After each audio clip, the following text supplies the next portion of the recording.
Hi everyone, today I'm creating a basic ebook mockup in Affinity Publisher. I've been transitioning over to Affinity from InDesign lately and I'm quite enjoying it. I'm finding the subscription fees really hard to keep up with as far as Adobe is concerned, and paying a once-off fee for Affinity is really worth the effort of switching. So I'll be going through each step and you can watch me do the layout in Affinity. This video is quite long, so you might want to grab a cup of tea or a cup of coffee. So first up, I did a very quick and rough layout scamp in thumbnail format of all the pages, showing text and images and color placement and basically just the weighting of each section. Now I'm going to create a color palette using my go-to online generator. Go to coolers.co and click the Start the Generator. Today I'm going to create a simple palette using my free stock image, which I downloaded from pixels.com. So if you go up to the little camera icon and click on Browse to Upload, you can upload the stock image. What I like about this one is that you can reduce or increase the amount of swatches you want to generate. And you can click and drag the circular color picker and manually select a color, or you can tweak the listed swatches and refine the color manually. Just make sure you select the swatch you want to tweak by clicking on it. And you can see which swatch is selected by the fact that it's got a little black dot on it. So once you're happy with it, hit Next in the top right corner and select Export Palette. You can select PDF or SVG or any other format you want, but generally PDF or SVG is great for editing. So I'm going to go with PDF for this one and just give it a name and click Export. Next, I'm choosing a font pairing for Poppins, which I selected as my body copy typeface for this project. For font pairings, I simply make use of online sources to save time, especially if I'm doing a quick turnaround job. So I literally just type in best font pairings for Poppins in this case, and I can select any source, but I quite like this site and you'll see why. I always use Google Fonts in case of upload issues, so I know there won't be any problems. So you can see here why I like this site. You can click on the font button below and it displays what the pairing looks like. I'm going with Laura in this case. I generally prefer serifs coupled with sans serif, especially as an italic. So I know Laura is a Google font, so I can head straight over to Google Fonts and download the family from there. I've already activated my fonts and now I'll put together the ebook markup from scratch in Affinity Publisher. Affinity Publisher works pretty much the same as InDesign. In fact, it was created to be the alternative to that. So if you have worked in InDesign, the interface and the workspace will look very familiar. And a lot of the functionality has been designed and programmed along the same lines. So to start this project, we'll just go to File and create a new document. And you can see that it has the same type of presets. I personally prefer these presets. They look a little bit kind of more simple and rudimentary, but I like the fact that everything is listed one beneath the other, especially for web, and there's even an option for architectural presentations, which I quite like personally. But anyway, for this project, you just click on File, New, and I'm making an A4 portrait size document with 24 pages. So as you can see, I've already opened up my PDF of the swatches I exported from Coolers. And just a side note, Affinity does open PDF and IDML, which is InDesign documents. Just in case you're wondering what to do with external files and more specifically with files that your clients might send you. So I'm just going to spend some time copying in the color palette from Coolers, and then I'll also show you what you can do as an alternative to creating a color palette in Affinity itself, so you have both options. So the great thing about Affinity is that in the swatches panel, in the drop-down menu, you can just click on Create Palette from Image. And it works the same way as is what we saw in Coolers. And the nice thing about this is that you can just drag the slider there and increase or decrease the amount of colors that you want. So what I'm going to do, I'm doing it both ways. I'm going to copy the Coolers palette, and I'm just going to drop it in that extra page there. And I'm just going to add each swatch to the swatches panel manually. If you select all of them, it just brings in a whole lot of unnecessary colors, so I don't particularly like that. And I'm just going to do each one manually.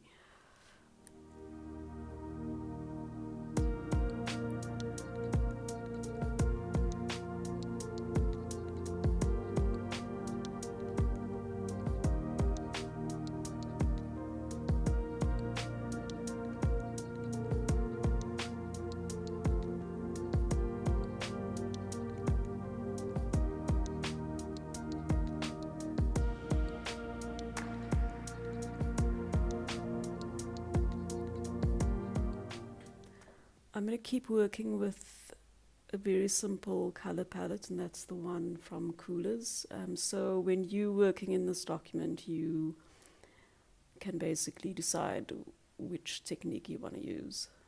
So I'm bringing in our stock image over here. And what I'm going to do now is just place the image sections across the entire document. And you can see that I'm working off my layout scamps, my little thumbnails. And because this is a mock-up, you can see I'm just using one image just to keep things as uncomplicated as possible. And it is more just about layout and the grid and just basically creating a layout that is balanced in terms of text, color and imagery and solid color panels. So if you are downloading this template, obviously you're going to just populate it with real images and your own image bank. So just look at this image as purely a placeholder.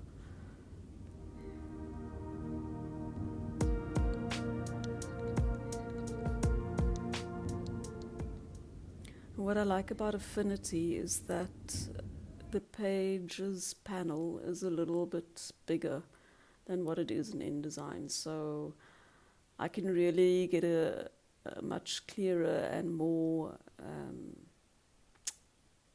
a kind of bolder view of where all the picks are and if everything's looking quite balanced. I think in InDesign the pages panel is very much just about showing the amount of pages, and you can't really see any of the visuals that clearly. Not the way that you can see it here on the left-hand side. So this gives me a great kind of overview or bird's eye view of how things are looking, and I can kind of spot if there's, things aren't looking very, very balanced, which is basically what I'm doing here right now.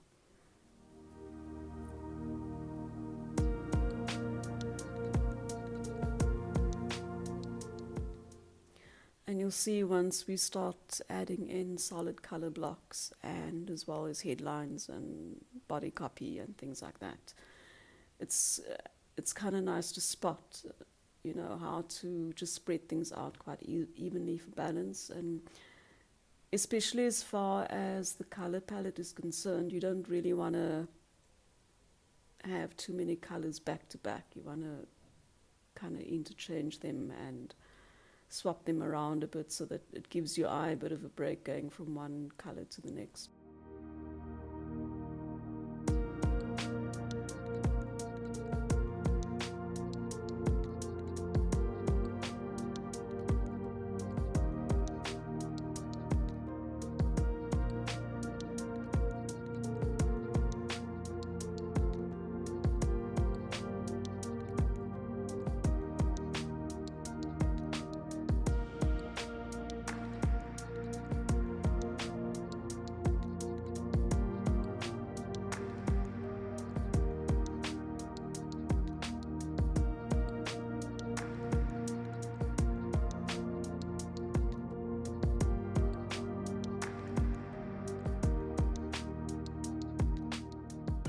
So if you look on the left hand side, I can already see that very light sage green is a little bit repetitive, and that's why I've just swapped it out for a mint blue-green kind of color, just to give it a bit of balance and not be too repetitive with the colors.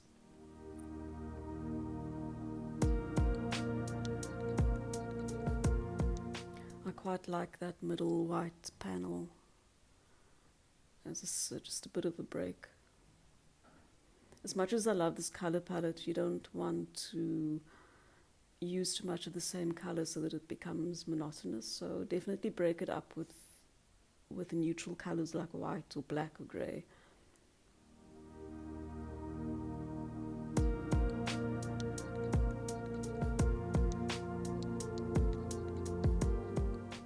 The brown gives it a nice break as well. It's more like a bronze kind of color. And even though I'm kind of working with more of a primary palette right now, you've seen what I've just done there. I created a tint from that bronze color. So tints I prefer to keep as secondary color palettes. So you can definitely extend your color palette from there. And that'll give you more options, especially if your document has double the amount of pages than I've specified over here. You'll definitely need an extended color palette.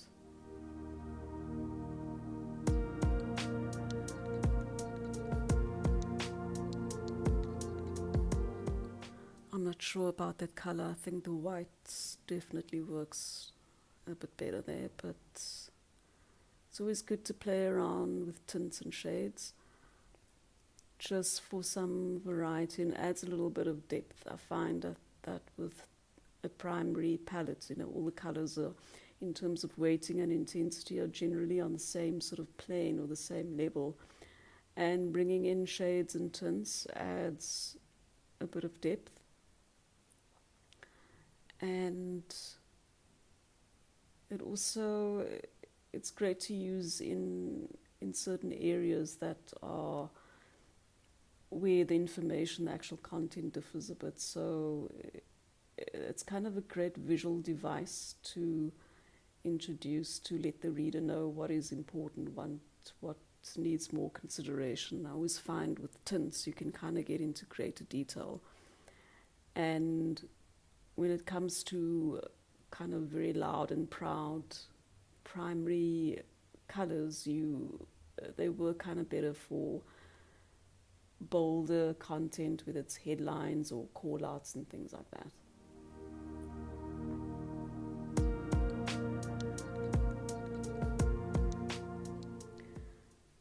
So now I'm going to start adding in some copy, and I'm going to start with the headlines in Laura and in italics. So what I always like to do is, and it's generally my go-to kind of technique, is to use the type scaling.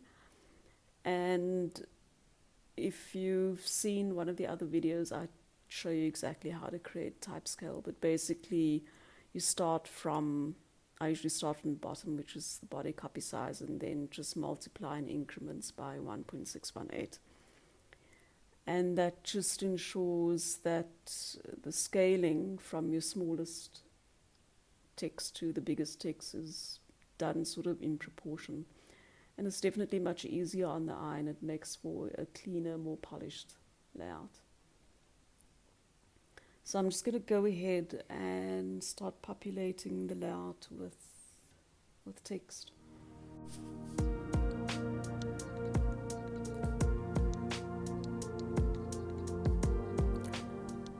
I'm going to start with inserting all the headlines, and needless to say, you can see that this is just mock copy. You can just go to an online lorem ipsum generator and just indicate how many paragraphs of copy you want and just copy and paste from there. It's really easy. So I'm just inserting my body copy, which is Poppins, and I've started my type scaling at 9 point, and obviously just worked my way up in increments of 1.618 to get to that headline size.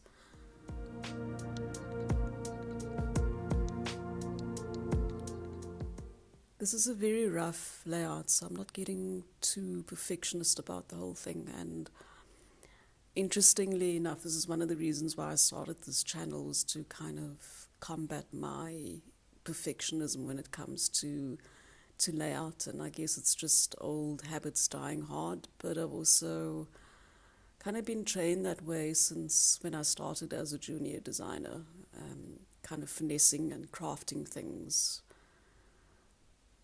to death. And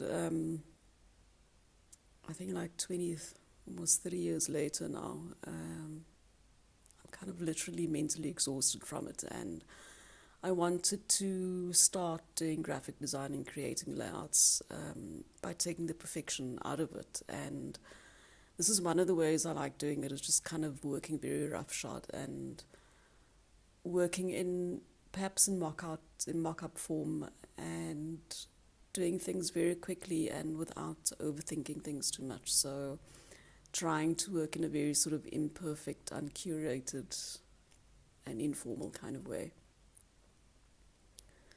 So just with that layout on the left, you can see I've inserted a little bit more space at the top. You can decide whether you want more space at the bottom or more space at the top. I quite like the empty space at the top margin. It makes things look a little bit more elegant.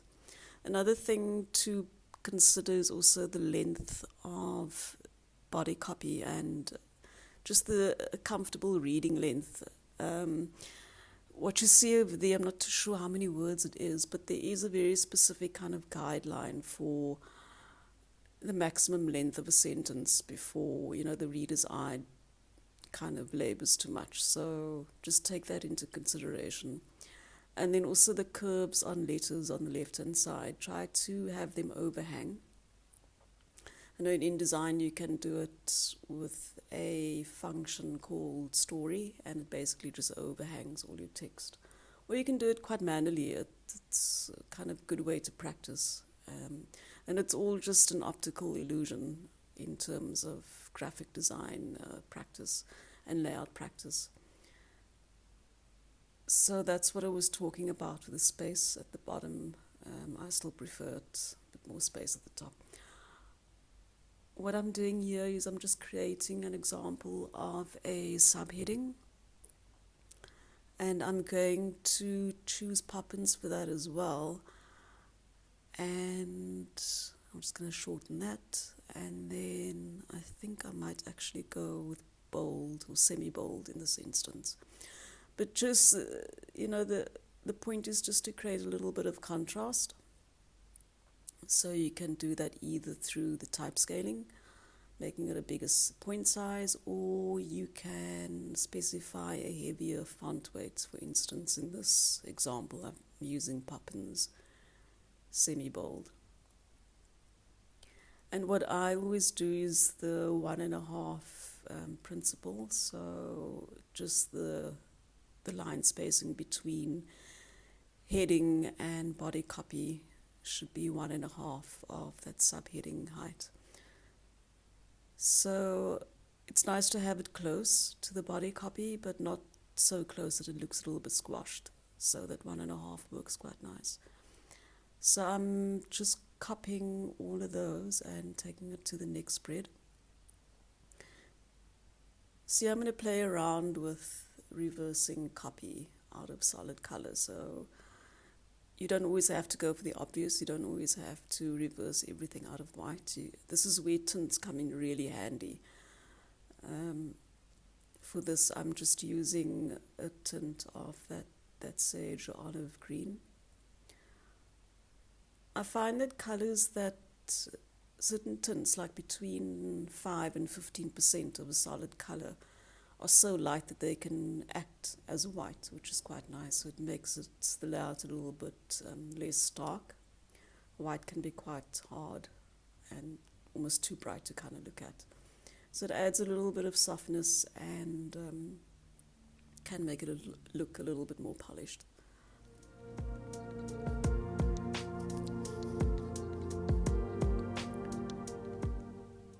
So I'm just dragging and duplicating. The functions in Affinity in terms of keyboard shortcuts work generally the same. It's usually the same formula.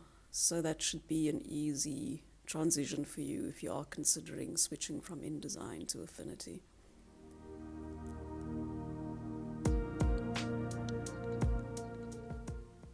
And you wouldn't think that that brown color goes with this very cool white mint background, but it actually works quite well.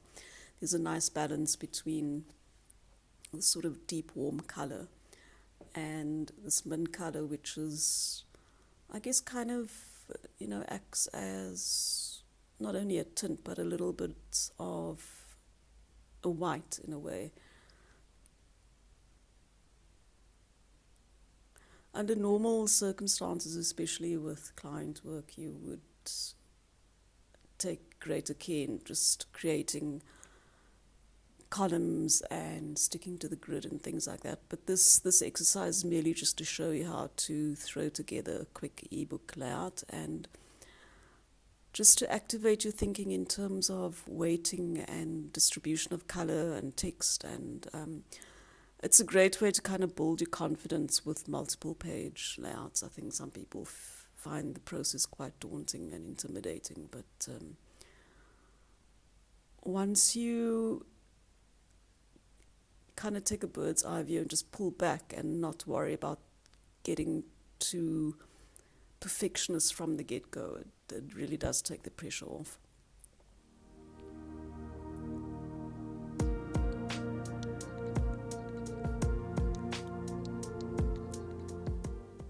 So I'm just copying that text again, and I might keep the same text layout. We'll see what that looks like, or might just change it up.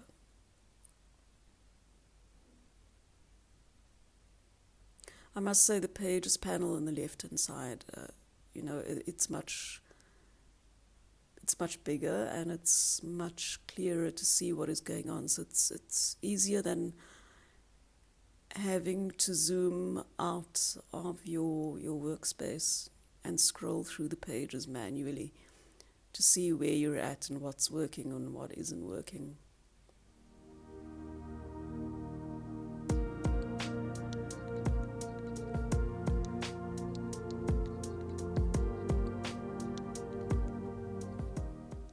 Yeah, I think the white definitely adds a little bit of a break, a bit of a breather. Otherwise, things start to get a little bit dark. And, having a white panel like that, like I said before, depending on what your content is about and what the subject matter is, there might be some information that would require a background that is lighter and that would highlight the text more obviously or make the text easier to read. So definitely use these devices in conjunction with one another. I mean, things aren't just there for decorative purposes. Definitely use color and positive and negative space and reversed out things to enhance the actual content and to make the visual communication either more obvious or more clearer to the reader. You've just got to be very clever and strategic with how you use certain graphic elements and definitely make it work to your advantage in that way.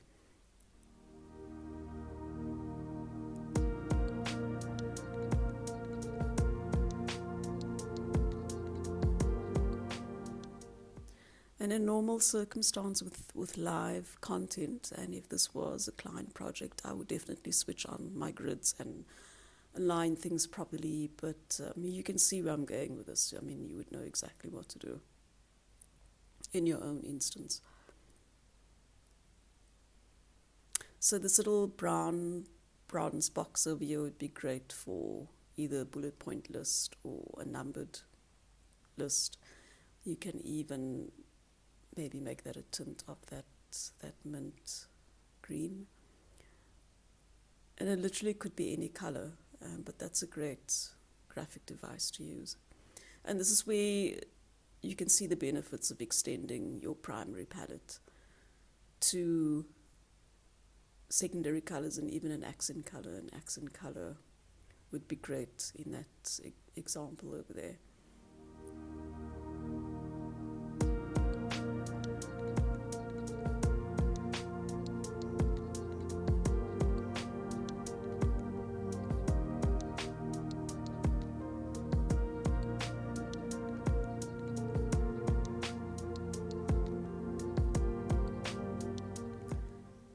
So just getting ahead of myself there, I can see in that bronze page, that large solid color, there's definitely an opportunity to reverse out some type there. Maybe it's reversed in white or a 10% of that bronze color. I mean, you could have some fun with that layout. And you've noticed I've just duplicated the columns there, but the best practice is to definitely create proper columns, layout columns, and then just drag the text into a blank text box, which I'll show you how to do here.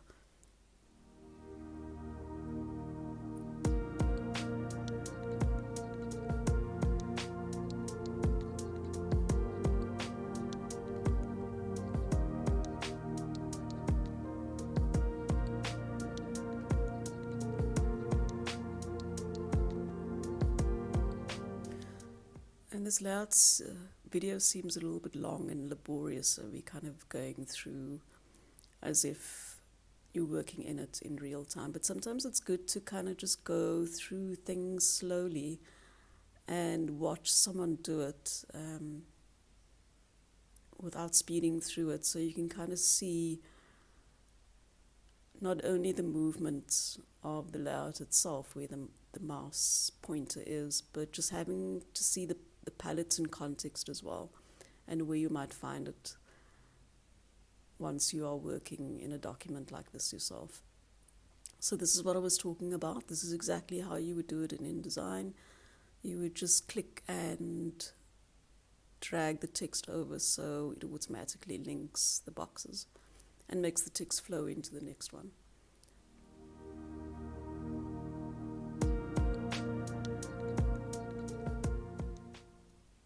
Affinity does style sheets really easily. Same process as InDesign, but I will do another video for that in detail, just focusing on that, because that's really handy and it's absolutely essential if you specialize in book layout design, or if you are just tackling a client project that has multiple pages, like an annual report or a brochure. So if you're a branding designer, it'll definitely be relevant as well. It's a handy tool to master and to know how to use. It's a real time saver.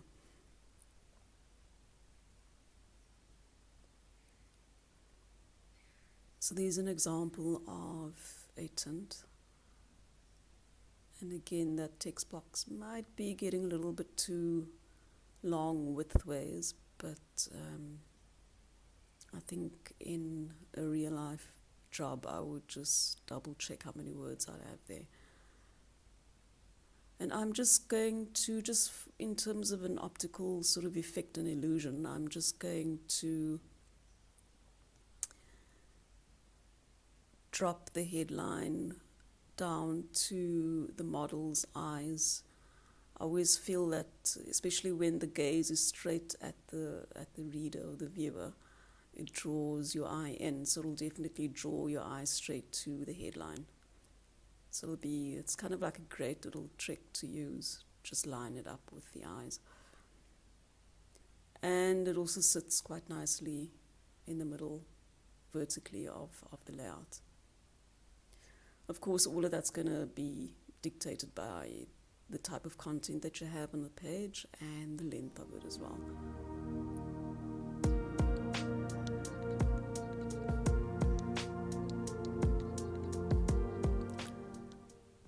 I'm just looking at that little white panel, and that's why I've just reversed that type in white. It definitely stands out much better than a tint.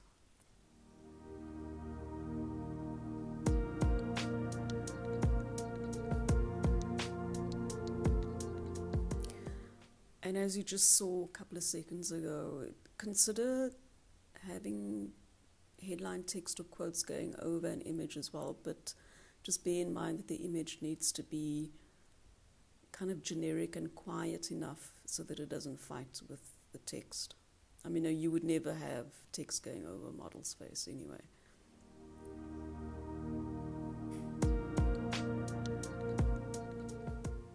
Now that background color is quite, I think it's sort of like a stone color. It's quite light, but the white type is still legible, so in terms of layout, that makes it acceptable. So don't worry that just because you have a tint, you can't use white text going over it. It's all about legibility, and you literally have to, excuse the pun, eyeball it. There's no fixed formula or rule for it. If you are able to read something really easily and it doesn't distort the meaning of the content in any way, it's all visually pleasing, then definitely go ahead and do that.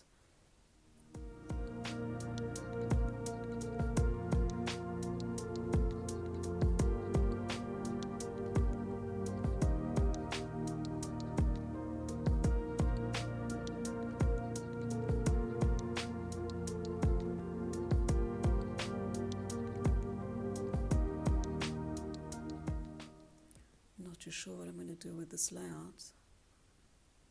I think we need some more columns in here. Maybe a subheading.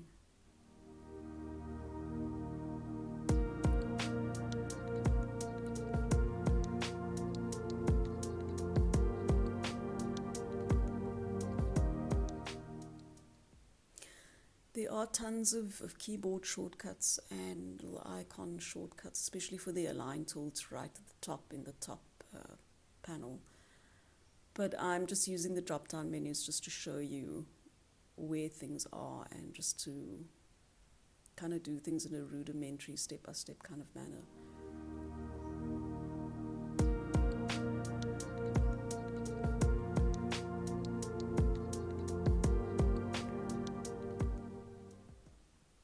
I think it's time to introduce another solid block somewhere. And it really is just a matter of playing around with the color palette that you have, and if you find you've got too little colors to experiment with, then definitely extend that. If this was a lead magnet for a brand that you were working on, you would, under normal circumstances, just consult the brand style guide. And the brand style guide would definitely have a secondary color palette. So I think in normal circumstances, you would have much more to work with.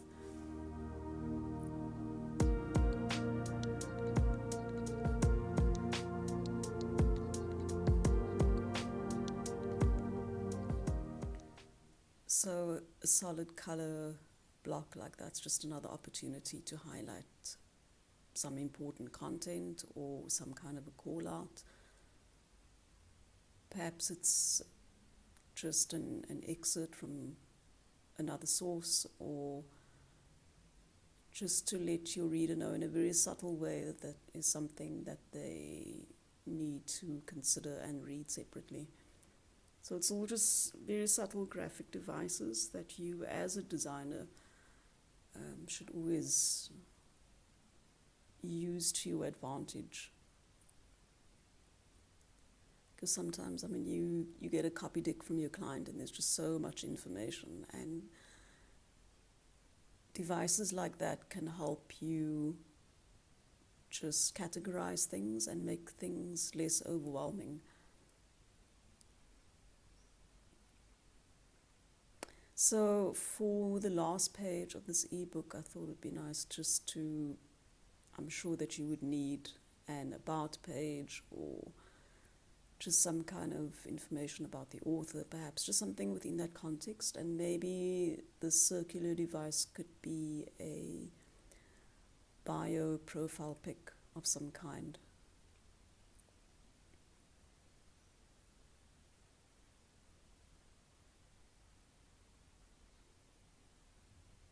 I'm just making it up as we go along, but I think you get the idea.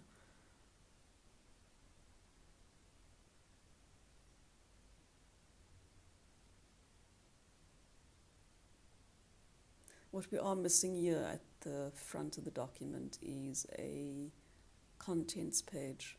But again, it would depend on the type of ebook that you are putting together and whether it has categories or chapters, and it would really depend on the content itself.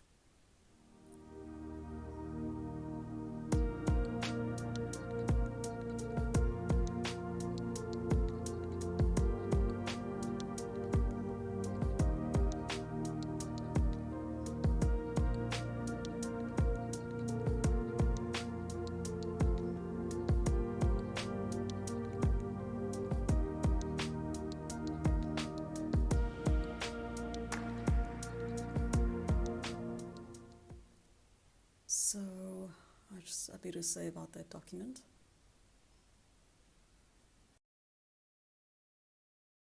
That's looking a little bit dull, so we need to just fix that. It's definitely not legible. I'm just going to make that white. And I don't think that white takes the attention off the content on the left.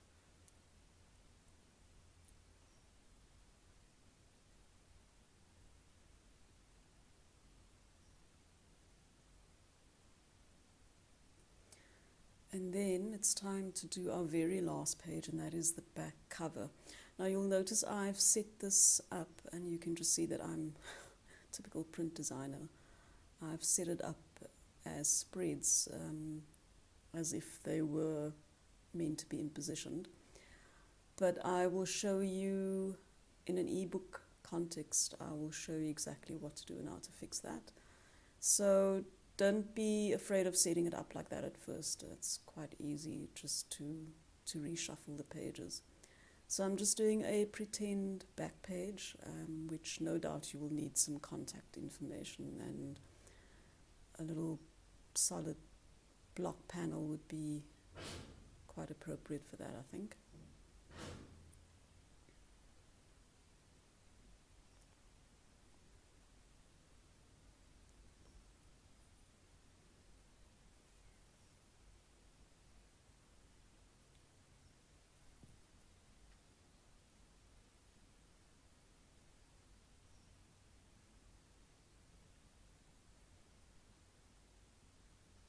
So if that were a contents section in that brown block, you would definitely have little things like icons for email and telephone and address, or little map pin to indicate the physical address or the postal address or something like that. So that would automatically make that block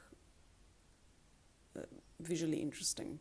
And you could just reverse it out of a color. I always find that graphic icons look great reversed out of solid colors instead of floating in a wide open space.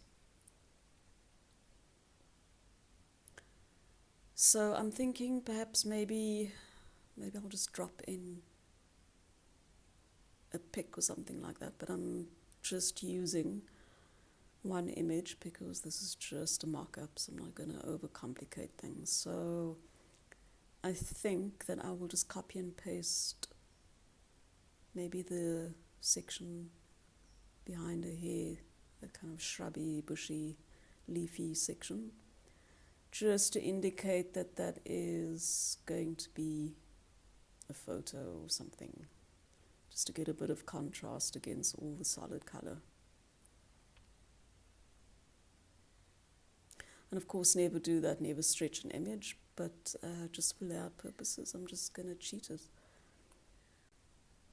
Okay, so now I think this needs not necessarily a subheading, but just an extra, I almost want to say tagline, but that's not the right word. So yeah, I mean, just a subheadline. If I'm sure, I mean, you would have a headline with the name of the ebook in the larger font size, and then just the detail. Perhaps maybe it's a volume. I mean, it could be volume 1 or edition 1 or something like that. It could be the date. Perhaps it is an ebook dated September 2024. It could be anything, but definitely a handy place or section to insert just some extra information that you need with regard as it relates to the headline and to the book itself. So we'll just leave a placeholder for that there. White's quite nice, a little bit of contrast. That's a little bit dull, I think. I think the white is definitely better. Yeah, it's quite nicely balanced out. And it kind of speaks to the white in the model pic as well, that's in the detailed inner shirt.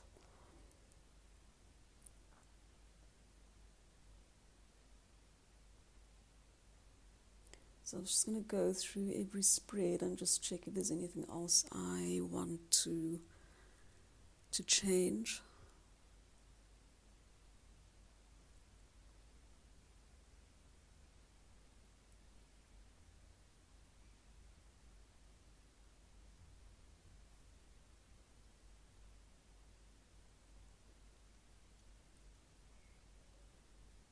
Yeah, just not happy with that color.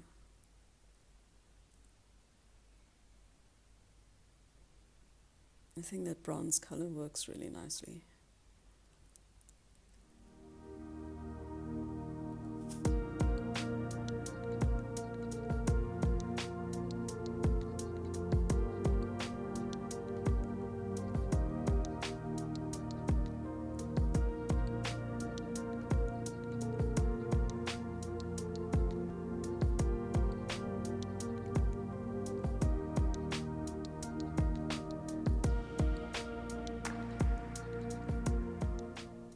So you can just see I'm just checking the stroke and the fill by just toggling in the top right corner there. In this layout, I've included some bleed on every single spread in case you did want to use it to print out a physical copy. But if you are saving this PDF for ebook purposes and just for screen viewing, you won't need any bleed setting on there. But don't worry, you don't have to remove anything physically off that. You just need to make sure that the bleed setting is not ticked. So you can literally leave that in the document. So I can delete that now because we no longer need that.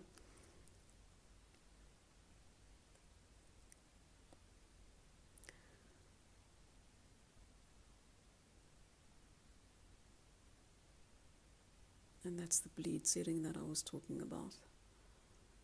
You can kind of see that grey outline just before the edge of the page, and that's basically your trim, and that extra few millimeters outside of that grey line is your bleed. And for those with no experience in print design, that is the section all round that the printer would normally just trim off. So if you didn't have that, they might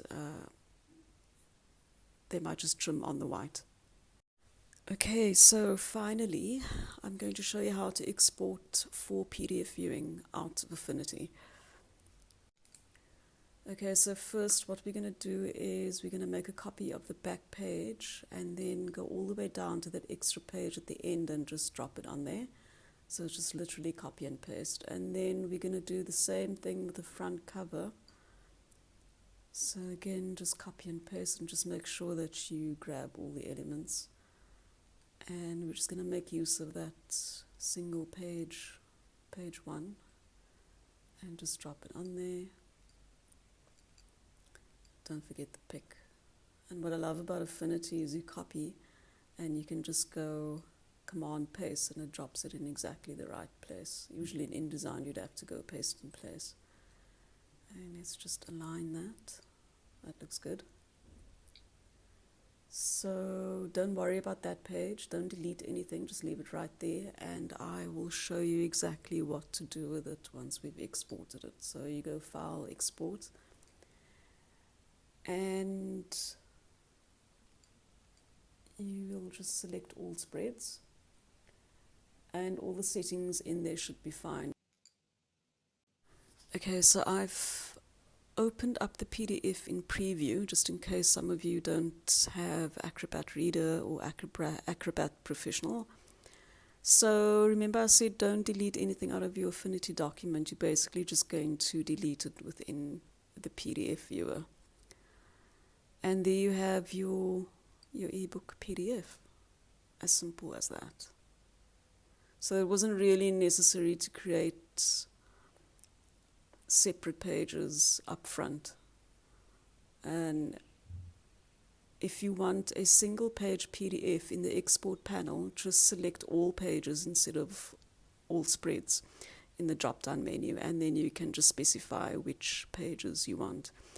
And you can specify that as you would in any other software app by just separating the page numbers with commas. So you can see there's a double up page. Don't worry about it, because in a real project that would be a different picture. But I'm just showing you that you can just go edit and delete if you needed to delete anything. So I'll just leave that there because this is just a mock-up. But you can basically see, I mean, that's your front page is right at the front and your back page is right at the end where it should be. So depending on what kind of viewer you are using for your ebook, you can decide whether you want it to read just with a single page front cover and then spreads reading from left to right, or if you need your content to read in single pages, as you see here. So if you love this layout, even in mock-up form, even with mock copy, but you don't want to create it from scratch,